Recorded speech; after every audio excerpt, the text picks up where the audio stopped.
We've had 111% growth in sales in the past 12 months. But guess what? We've had 76% less clients than last year. Because I focused on going to my existing clients and offering them more value. That's time that I never had before. This is The Fighting Entrepreneur, the podcast dedicated to entrepreneurs looking to change the world. Learn how to start, build, and scale a business in today's highly competitive business environment. Here's your host, The Fighting Entrepreneur, Anik Singal. What's up, you crazy fighting entrepreneurs? Guess who it is? Your favorite person in the whole wide world, Anik Singal, back with another, fighting episode of Fighting Entrepreneur. I'm really excited about today's episode because it's super relevant. You guys know I use this podcast selfishly to do my own, get consults. Well, I'm literally, before I came on this podcast to film, I posted on my personal Facebook because I'm having this challenge. And I'm like, I want to fix this challenge. And I think our guest today might just fix this. Maybe I'll delete my Facebook post after that. Today's topic is how to build a virtual team on a skinny budget. Now, you might be immediately thinking, Anik, why the heck do you need to do anything on a skinny budget? You're right. At Lurn, I'm totally spoiled. I don't. However, some of you may have noticed I launched a new brand up recently. I'm having a ball with it. I'm having fun. But I made a rule for myself. I don't know why I did this. It was painful, but I'm learning a lot.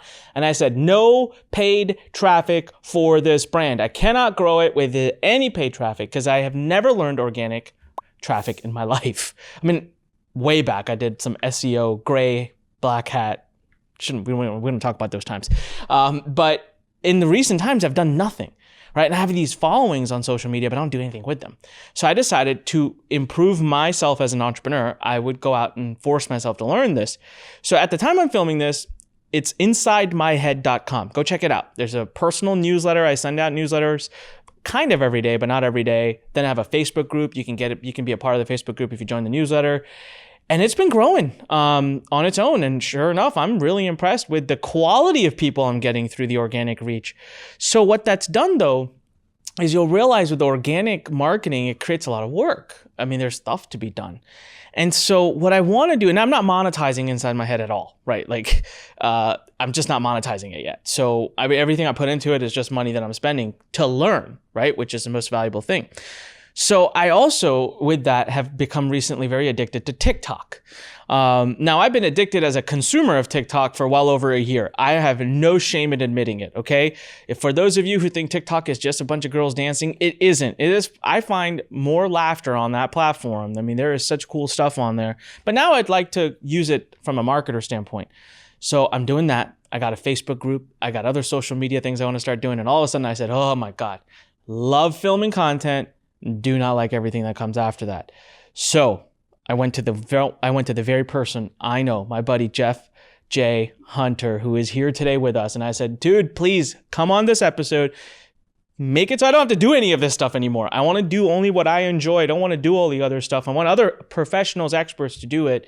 So he's here today and he's going to share with us how to build a virtual team on a skinny budget. And just so you know, he currently he's a founder of a VA staffing company that has 150 virtual team members. So I think he knows a little bit or two. I think I sent him a joke before this. I was like, not that you know anything about this stuff, but do some Google research. Also project manager of a Fortune 500 company in the past. So he just knows how to get things done. And he's here today to share with us that I met him, it's been probably a couple of years now, off of Facebook.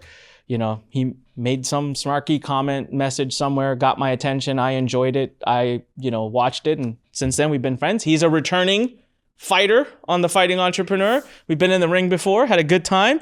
So without further ado, everyone help me welcome to this podcast, Mr. Jeff J. Hunter. Jeff, thanks so much for being here, man. Thank you. And you know what? I want to chime in on something you said earlier about TikTok. Obviously, I love TikTok. I've gone viral many times on TikTok. I have over 3 million likes of my videos. I have over 100 million views. I have 130 something thousand followers, which it's not a lot, but it's it's not like you, but it's decent, right? Dude, I have 850 followers right now on TikTok. I'll take your 130,000 any day. But here's the thing. Here's what I love about what you said earlier. First off, I 100% agree with you that the most important part is about the learning, right? But the second piece too is that when you force yourself to do organic rather than paid, it actually forces you to realize that you actually have to put out good stuff. Because when you pay, like, you can force people to watch your stuff, right? But when you're organic, your stuff has to be really good. It really has to draw people in, it has to captivate them, has to pique their curiosity, has to make them want to see more. Now, the majority of my followers on TikTok are because they wanted to see more. So that's the key. You have to make sure to grow your organic growth that you are giving people enough to want to see more. And you know what? It's funny you say that. You're right. It's very, very important. And you know what it forces you to do? Here's a word, everybody. Here you go. Drum roll. Seriously. Research. You actually got to take a minute to figure out what the heck people care about. And you're right, with paid, I'm paying $7 a registration versus $5. Are we still profitable? Yes, great. I don't care. With social organic, one video might go off to get 50,000 views while another one gets 500. You can't help but be like, hey, what did I do on the 50,000 one? Or what did that person do? Why do they have so many views on this? What are they talking about? All of a sudden you're learning, you're getting into the psychology of people. And that's making you into a better marketer, which now what's going to happen? You know what's crazy, Jeff, is I'm going to take the topics that are doing really well, I'm going to turn those things into ads, and it's going to make my paid traffic perform at a much different level. Anyways, we could talk about this for a long time. That's not why we're here. So Jeff, if you don't mind, we're going to do the Fighting Entrepreneur Oath. If you don't mind, I know you've taken it once before, so we'll have you take it again. If you just raise your right hand and repeat after me. I, Jeff J. Hunter. I, Jeff J. Hunter. Do solemnly swear. Do solemnly swear. To tell the truth and nothing but the truth. To tell the truth and nothing but the truth. And reveal my virtual team secrets. And reveal the team secrets of the virtual entrepreneur. All right. That's how you know you have an entrepreneur with a very low ability to follow instructions right there. At the end, he was like, I gotta do my own thing. Love it. Okay, Jeff, I'm going to use a specific case study, and then we'll kind of reverse back ourselves into the training aspect of this. Here's where I am. I'm going to use TikTok very specifically. Everybody, use whatever. This isn't a podcast about TikTok, although we'll talk a lot about it because, again, it's high on my mind, and that's what I do. I talk about whatever's on my mind here. But you could plug that out and put customer support in. You could plug that out. You could put book writing in. I mean, you can put anything in, okay? So with TikTok, I started about 2 weeks ago from the time that I'm filming this. And I've been exploring. Initially, I didn't do a lick of research. I just started talking about whatever I want to talk about. And that's fine. I was pretty happy with it. I was getting a couple hundred views. I had no followers. So I was like, oh, cool. Like, this is actually has organic reach. Other platforms don't have diddly. But then one of my buddies, Dan Da Silva, goes on TikTok and like first 3 videos, because he started around the same time as me, this guy becomes a freaking viral, celebrity. I'm like, what the heck, man? I've had like 600 views. You just came out of nowhere and have had like 150,000 views. And he tells me about, hey, go look at what other people are doing. Go look at what topics. And I'm like, duh, why didn't I think of this? But then in comes research. Not something I particularly enjoy. I don't mind it, but if it's a daily part of my routine, it becomes tedious. Like, I like research when I want to do it. So if I'm, for some reason at 3 a.m, I can't sleep and I feel like clicking around, that's great.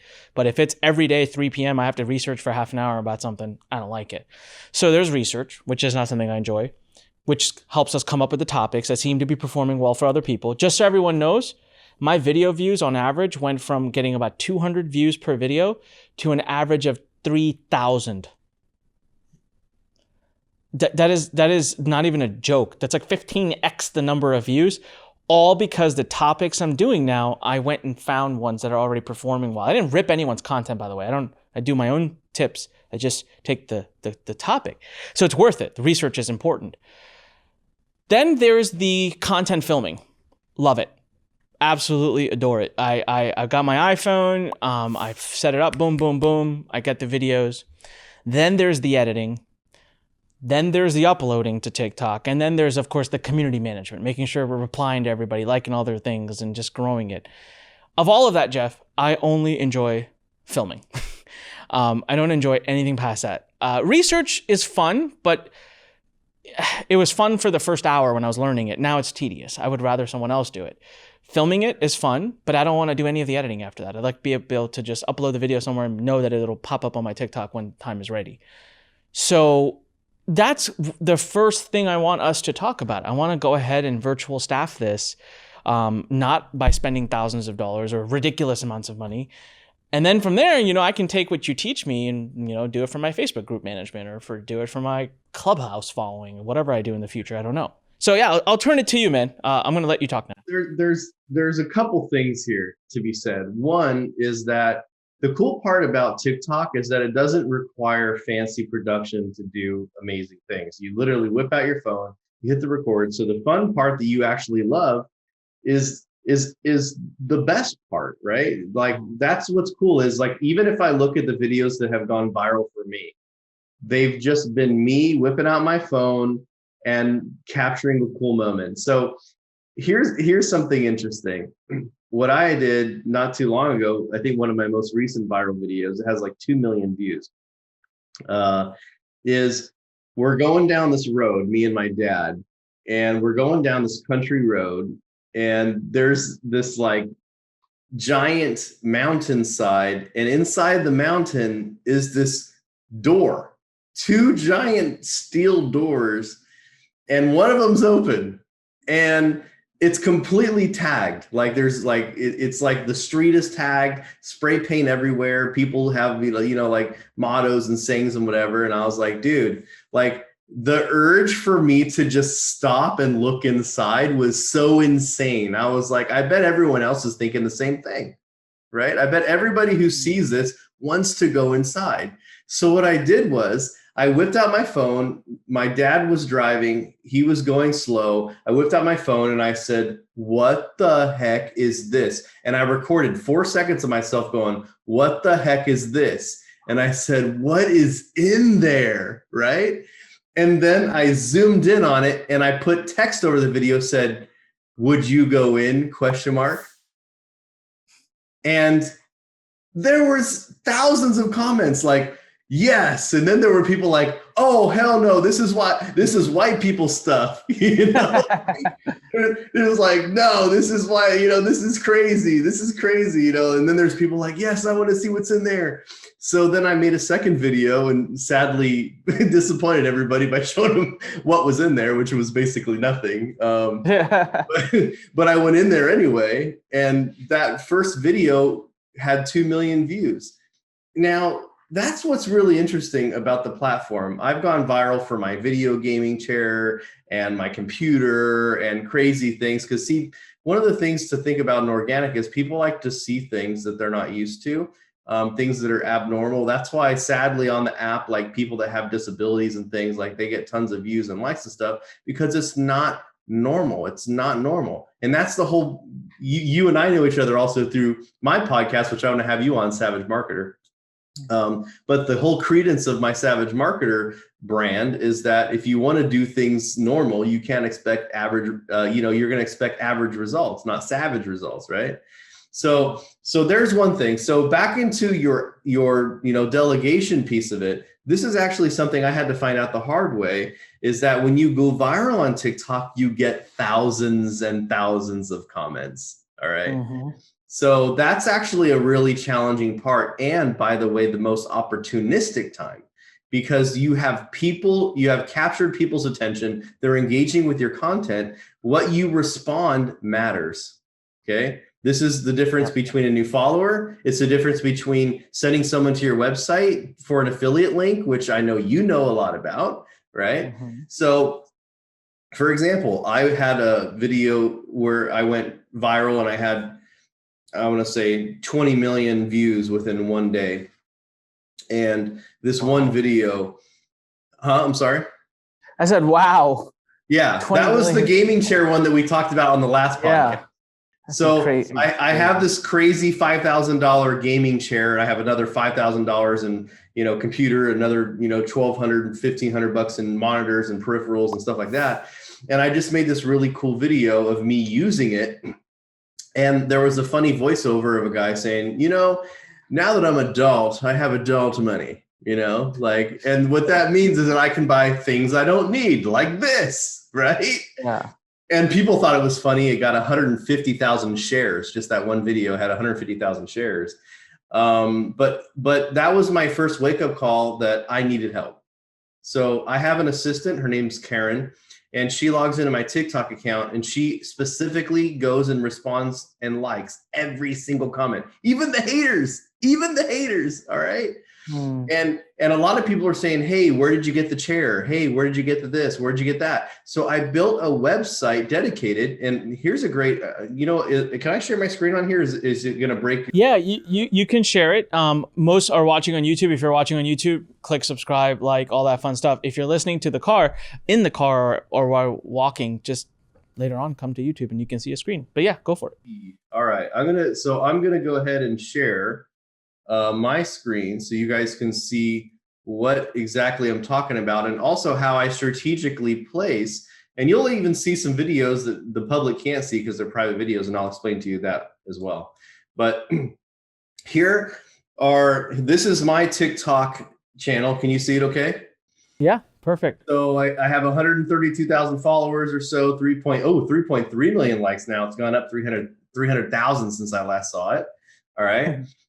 So this is a perfect example. Here's that 2.1 million video I was showing you before. See it? So you're going along an abandoned road. You see this giant door.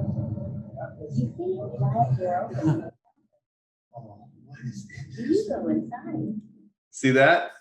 Yeah. See my call to action? It's like for part 2. See that? Yep. So all of these comments are not me. They're actually by my assistant. She logs into my account. She responds to all of them.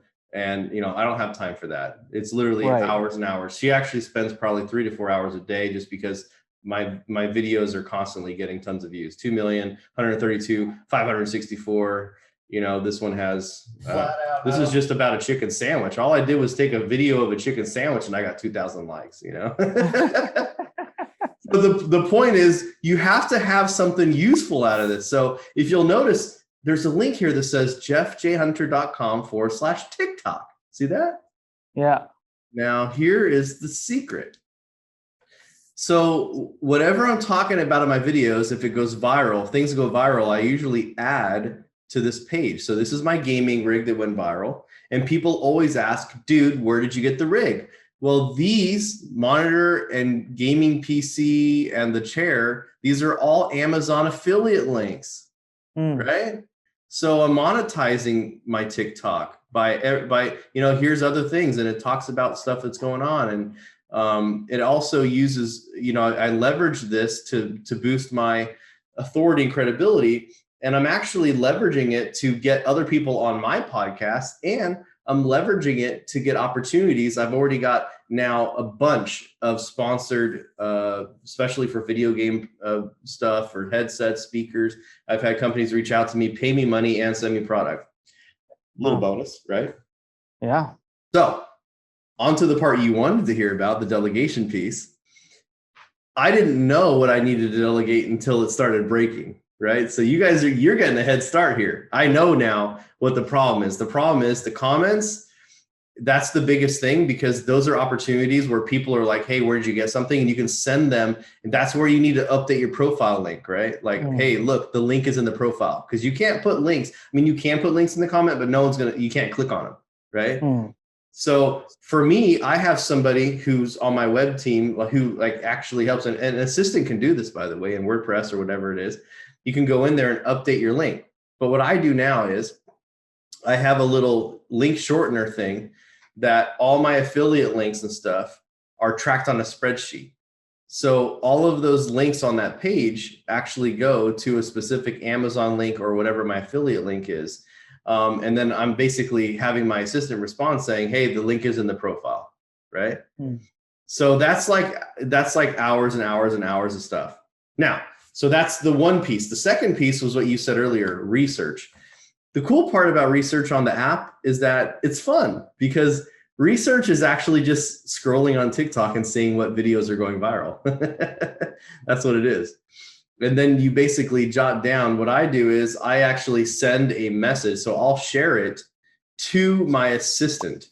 so that it's kind of like in our message exchange back and forth. So I have a record of things. Another trick that you want to learn is to save audios, because a lot of times when you go viral on there, it's actually piggybacking on top of a trend that's already hot. So a great example of that is, I'll whip out my phone for you so you can see.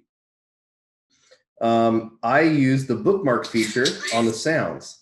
This is a little trick that I've got. So here's my cell phone. I don't know if you, well, you can't see that because of the green screen, but you can actually go to a video and you can like it, but that's not the best. The best way is to click on the very bottom of a video, and on the very bottom right of a video, you'll see the audio. You click on the audio, you save the audio, and then you use that. And then you can basically use those trends, and that's what gets it. So like here's 132,000 views on this little video right here. And all I did was copy somebody's trend. All right, sharing my screen one more time here. There it is. So see this one that says, "How did I land you?" right here? Yeah. So this "How did I land you" video is stealing the audio. I don't know if you can hear this or not. Actually, let me reshare it with audio on. Share with audio. There we go. All right, can you see it now? Yeah. Hopefully the sound will come on. But "How did I land you?" You ever look at your person and think to yourself, wow, how did I land you? You're the most beautiful thing I've ever seen in my life, and I'm so grateful for you. Right? You ever look at your person? So the point is that I just popped onto an audio, and by the way, I use sarcasm a lot, right? Like the point is, if you look at that, like my wife, who probably looks at me in my gaming chair and thinks I'm the most ridiculous person in the world, right? Yeah. Yep. So, okay. So, but the research you said you like to do yourself. So I want to kind of tailor the conversation a little bit away from, TikTok and killing it on that, although that's a separate debate. I mean, separate conversation I'd love to have. So here, let me ask you a question. Can there be one person that I bring on that is just like my TikTok person? So they are going to do the research, they're going to do the liking and commenting, they're going to do the video editing, they're going to do the uploading, and their track record and how we're going to measure whether they're doing good or not is literally my follow number. Like, get me more followers, obviously within a realm of interest. But I guess talk to me about that. I would say that you could probably have all of that except for the video editing itself. And the reason why I say that is because you don't need video editing on the app. All you need to do is look at what someone's doing and then do your own version of it. And it doesn't take a lot of time. Like most of my videos take me less than 10 minutes to do, because it's just, once I have the idea, sometimes I have to reshoot it because I don't do it right, or, it doesn't look right and you reshoot it. But so I'll tell you, like with mine, the way my videos are going is I do content. So I might do like 5 tips. I record them separately because I'm looking at my notes or whatever. So it's really 5 or 6 videos that need to be put together to be made into one video with some text notes and a title slide at the beginning. So when I say video editing, I'm not talking about like video studio like this thing here. I'm talking about literally like, hey, here are 6 videos that become one. I mean, anyone can do it. Like, it's not a video editor. It's just someone who knows how to use an app on a phone to knit it together. It's just that process can take me 10, 15 minutes. And I just don't, that's 10, 15 minutes I'd rather not. That type of content, it's not the best content for TikTok. So I wouldn't recommend doing that at all. What I would do is like videos that do really well on TikTok are actually in-app text. So for example, if you wanted to do 5 tips or whatever, right? You could say, you could use the in-app thing to say, 5 tips on becoming rich or whatever you want to do, right? And then you don't even have to have anything written yet. You just hit the record button. Okay. Or it doesn't even have to be you could actually do this outside of the app. You can record using your phone outside the app, set up a little phone tripod, and you could do this.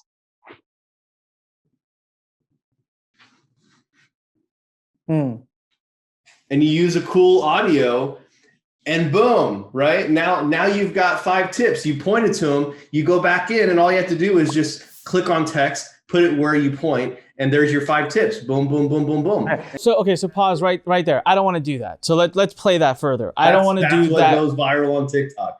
So if you don't want to do that, you're not going to go viral on TikTok. That's the stuff that people want. And that's the difference between the paid. Jeff, stop. You got to pause. You're talking about TikTok. I want to get off of going viral on TikTok. I'm not talking about TikTok as an app anymore. So what I'm saying is that editing part. I'm happy to do the video the way you said it. I just want to do the editing part. Is there a way to do that off? So let's say you've got me doing this and that, right? Like I agree. So one thing I do want to take a minute to share with everybody is it's not about everything's not about going viral, right? Because sometimes, I mean, I can start dancing right now. I'm sure that'll go viral, but that's not something I care to do. I don't want that audience. They're not going to help my business or my eventual goal. So to a degree, I am going to balance what topics I cover with what, because I might rather appreciate 1,000 views of a topic that really means something to my business versus 100,000 views of me, I don't know, climbing a tree.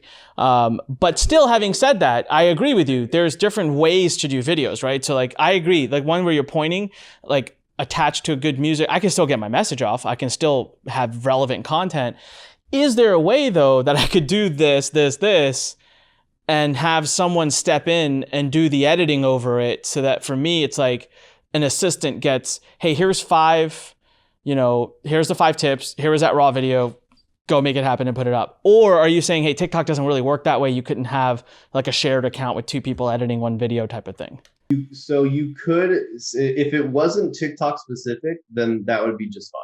Like, like you're doing, just like you and I are both doing for our podcast. We have a team that's virtual that goes and basically finds the clips, chops them up, makes them good, puts some captions on it. That stuff works, but it doesn't get that virality factor. So, like you said, a lot of times it's very important to build the brand over the virality, right? So that's definitely key. So what you said is very valid and very important. And to what I was speaking before is specifically about TikTok, because I think that the problem that most people have, the reason why they don't get the views, is that they're not really being specific to the platform. Like the content you're doing on Instagram is different than the content you're doing on TikTok. Different audiences, different reception, and different expectations, right? And so that's the thing too, is when you're going from the paid to organic, which was really, really a challenge. And see, you have such a huge advantage though, because you already have a great following, you have a great user base. So you're able to drive that. You're like, hey, look, I just started my TikTok account, whatever. Like for me, I didn't have that. I was at nothing. And my very first video going viral was actually of me throwing my nephew in a pool and him swimming out. And he's only like 1.5 years old. So people were tripping out. My sister was training her son how to swim at like 1 year old. Right. Wow. So that was my first taste of saying, oh, wow, that's what people want. They want crazy stuff. So yes. So, but on the other side of it, like a person who's doing your comments and who's logging into your account, checking your messages and sending links to people in the comment section, that's going to be a completely different thing than a video editor, for example. So like, obviously, as you introduced, I have 150 people on my team, and that's because each of them are doing what they love to do the most. And that's the real key, by the way. Now that we're switching gears to the virtual team stuff, the real key is making sure that people actually enjoy what they're doing. And it's something that they can wake up every day. Just like you and I wake up every day, we love our job. Everyone that works for us, we want that. We want them to have an amazing life. So I like to hire video people. I have 4 video editors on my team that love making videos, right? So I would say my caution would be just if you're hiring someone to be your assistant on social media, see if video is something they want to do. If they don't make them do it. Get a video editor. Got it. So specific to TikTok, because right now I'm trying to get a virtual assistant on for helping me grow helping me grow my TikTok side. You're saying TikTok doesn't require video editing, so you don't need that. What you really need is so what I'm hearing from you is, hey, listen, if you want to grow on TikTok, the 2 things you need to be ready to do is the research and the filming. Filming kind of comes along with the editing. So yes, it is going to take 10, 15, 20 minutes per video, tops, right? If you do it the way. The part that you can automate and that you can outsource is the is the commenting and the likes and all of that, which I mean, I think that makes sense. That's a very simple skill, and I don't think that's something that, we didn't even need to discuss too much in detail. Let's change gears, because I want to about 5 or 10 minutes, and then we're going to wrap up. But I'm going to rapid fire some questions at you to really get people some help on understanding virtual team members, especially team members that are not in the United States. So let's say I'm looking to bring on a social media virtual team member full-time with me, doing the stuff that they love. What am I expecting to spend roughly for a good person? I'm not bargain shopping. I really want a good person. Yeah, well, I think the big address here is that a lot of people, they'll try to find like people from like Upwork, Fiverr, online jobs, things like that. And depending on where you're looking at, there's the Philippines, which for me is the number one resource. India is really great. You have some places, depending, in some areas of Southeast Asia.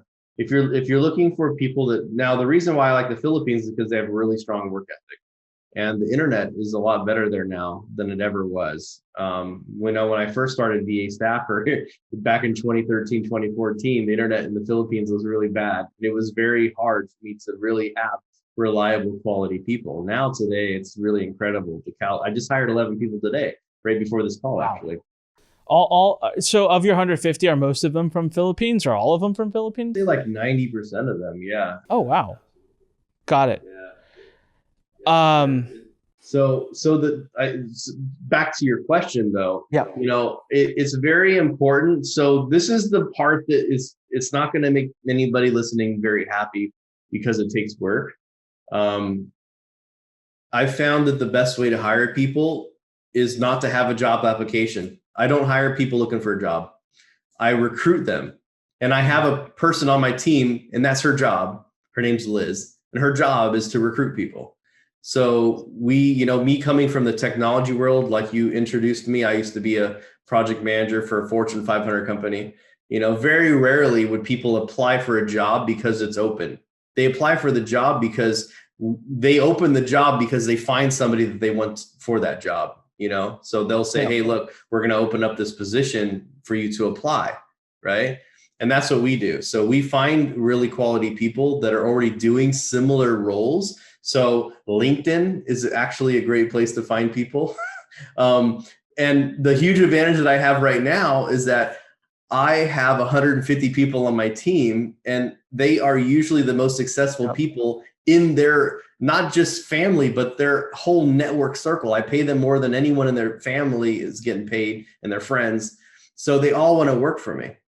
So we have a very rigorous recruitment process that has an application process that is experiential. So for example, if we're hiring you to become an executive assistant, we have very specific trainings, like how to take meeting minutes for calls, right? How to do research, online research, how to do very, very specific things. And we give them training exercises to do. They actually have to go through the training and pass the test before they even get to an interview.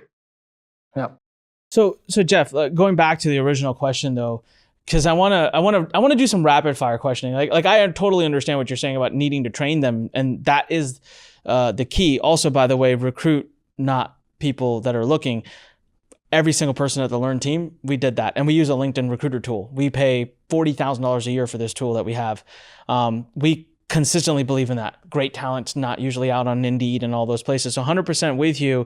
I'm trying to draw some differences though, so people can understand, especially like myself or anyone, is what is the expected range that a good person in the Philippines, like you mentioned, hey, I pay my people more so that they're happy and but I have no idea what that is. Like, what is a good salary range for someone there? So it depends on where people are at, what their experience is, but I will tell you that the majority of the people that already have skills. Now, there's a difference between hiring someone who's already skilled in something. You're going to expect to pay more than someone who you have to train up, right? So, like a starting position for me, for example, in the company is like $500 to $750 a month. That's like a very starting salary. Or we don't technically have salaries because we don't have employees, Right. Everybody's virtual. Sure. But then we have, people on the team that make thousands of dollars, right? So Mhm. it depends on where they're at. And of course now my wife wants to call me. And that's true in any case. I mean, that's true with local hiring, local consultants. So yeah, that's why I said range is great. And you said, The thing though is that this is what I love about this right now. And it's almost sad to say as an American, but like right now we're kind of reaching this new entrepreneurial stage to where people are tired of working at the office. And this is international. This is a completely international phenomenon right now, because what I'm able to do, I'm attracting people that are working at corporations like Shopify and Canva, right? Like the people that are on our social media design team, recruitment team, they're from Canva, so they already know how to do, their support people that work for these technology companies. So they're already in the mix. But see, they're having to commute an hour back and forth to work and stuff like that. And I know what those people are getting paid. So I come in and say, hey, look, how would you like to work only 8 hours a day instead of mandatory overtime? Like I know everyone in the Philippines works 6 days a week, mandatory overtime. And you can make 2 times more than you're making right now. And you can work right here at home in your pajamas, right? Yeah. And that's a really strong offer. And I think that's the thing is I don't actually hire, ironically, we have 150 people on our team, but I don't hire virtual assistants. I don't hire virtual assistants because they're already brainwashed and told what a virtual assistant is by these virtual assistant groups on Facebook and stuff that teach them that to become a successful virtual assistant, you have to juggle 7 to 10 different clients for $1,000 retainers, right? I don't want that. I want someone who's dedicated and committed to me and wants to grow with me and not like be a freelancer. I don't hire freelancers. So let's say, because already as I'm listening, I'm like, I don't want to do any of this. It sounds like a lot of work. Where can someone come to just work directly with you? So VAstaffer.com, if you guys are, if you're like, hey, you know what? I don't want to recruit. I don't have the connections to recruit. This is a pain in the butt. VAstaffer.com. We actually have an activity on our website. I call it the Freedom Plan, because a lot of people, they don't know what to delegate. That's usually the biggest thing, right? I mean, you obviously have been doing this a while. You know what the heck you're doing. You know what to delegate. You have specific things, but most people don't know. But I'm going to leave with these 4 tips. There's 4 real pieces of your life that you should be delegating out, or at least putting a plan together on how you're going to address it. The easiest one to address is what we talked about a lot today: repetitive tasks. Entrepreneurs are spending a lot of time on repetitive tasks. Instead of actually focusing on the business, they're running the business, doing the day-to-day activities, right? You and I know that. I mean, it's incredible. Like when I talk to an entrepreneur and I just ask them like what their typical day is like, and I listen and I'm like, man, I ain't got time for that. Right. Yeah.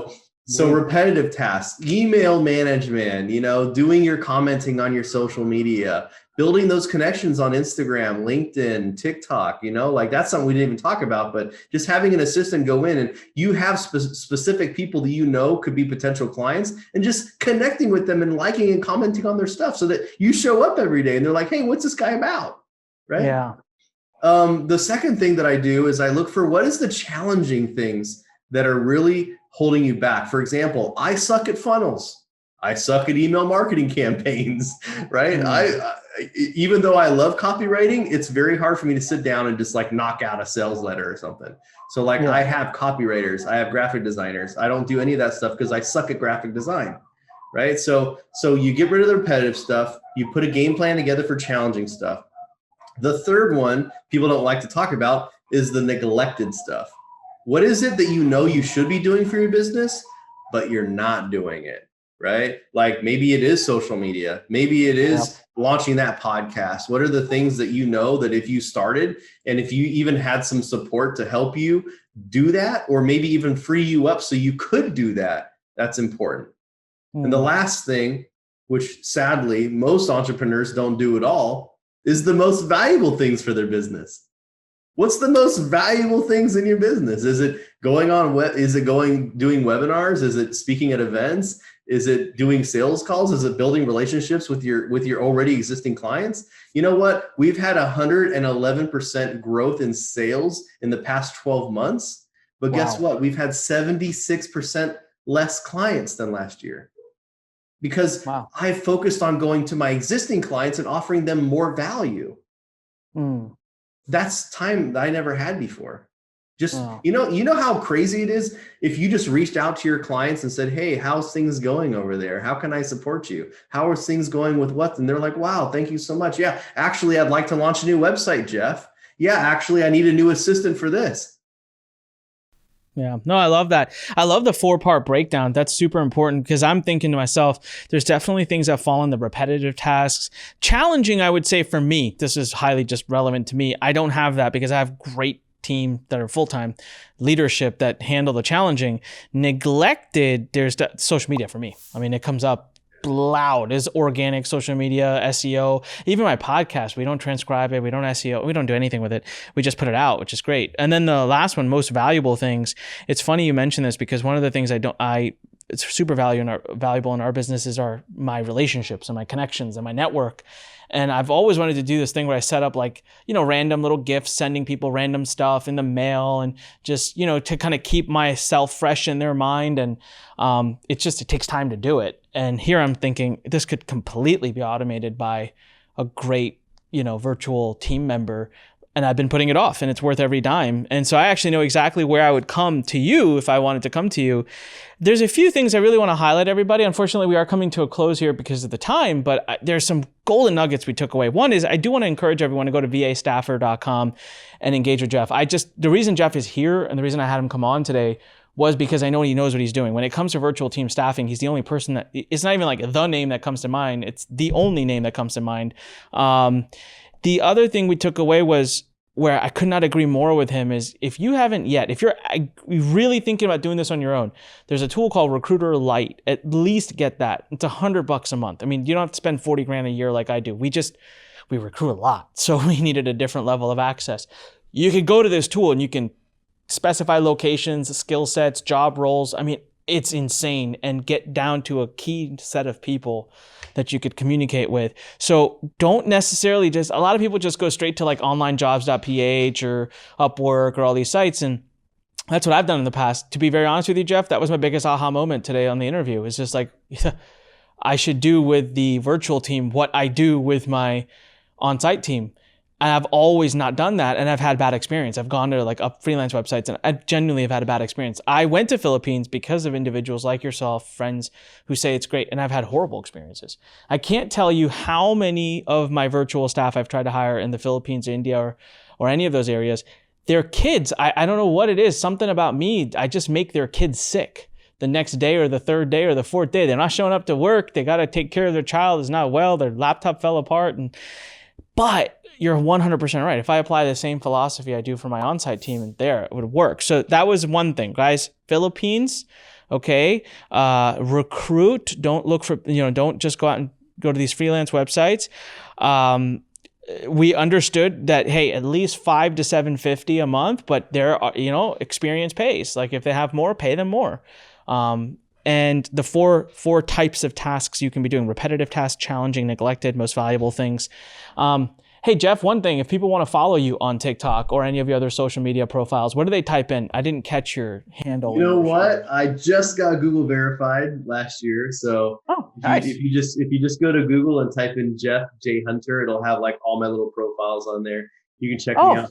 Some are better than others. I don't have a huge YouTube following or anything, but my TikTok's cool. That's awesome. You like stuff, but also I really love LinkedIn. So if you guys want to connect with me on LinkedIn, just Jeff J. Hunter on pretty much all the platforms. Wow, that makes a lot of sense for what the role that you're in is. LinkedIn would be great for you. So again, everybody, not every social media platform is right for everybody. And that's something to take away too. So go to google.com, type in Jeff J. Hunter. You'll get all the social media profiles, vastaffer.com to connect with them directly. Jeff, thanks so much for being on today, man. It was a fun chat. I'm going to change the title of the episode now because I have to. It's going to be how to build a virtual team on a skinny budget plus TikTok tricks, because we spent a good amount of time talking about that. So it was awesome. Great stuff. Thank you, everybody. Remember, when life pushes you, stand straight, smile, and push it the heck back. Make sure you click subscribe below, click the thumbs up icon, click all that fun stuff. Leave us a great review, and go to anikpodcast.com to binge listen to all of our episodes. Talk to you guys later. Bye. Thanks for listening to The Fighting Entrepreneur with your host, Anik Singal.